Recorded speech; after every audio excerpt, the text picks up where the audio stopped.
Hello guys! Good morning! Another cook with me! So for today's video, magluluto tayo ng almusal.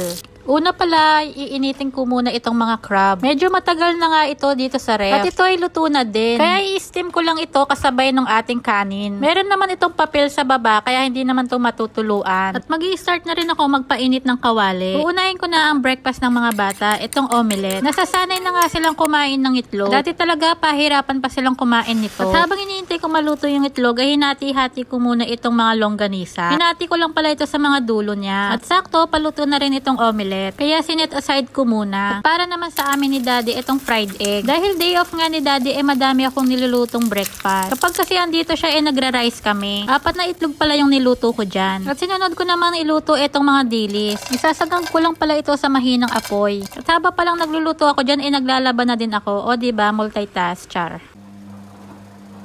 At ito nga, binalikan ko na yung mga dilis. Naglagay rin ako ng konting mantika pala dyan. At nang luto na, isinet aside ko muna. At ito pala, itong mga cucumber at tomato, side dish natin. At nagpainit ulit ako ng mantika para naman sa ating longganisa. Medyo nagdadalawang isip nga ako kung tatanggalin itong plastic. Pero wala naman sinabi dun sa instruction. Ang sabi lang hahatiin sa magkabilang side. At ayun na nga naluto na din. Iniwa ko na pala itong mga kamatis at saka cucumber. At ito na guys, ang ating breakfast. So ayun lang. Thank you Lord sa blessing. Thank you for watching. Bye!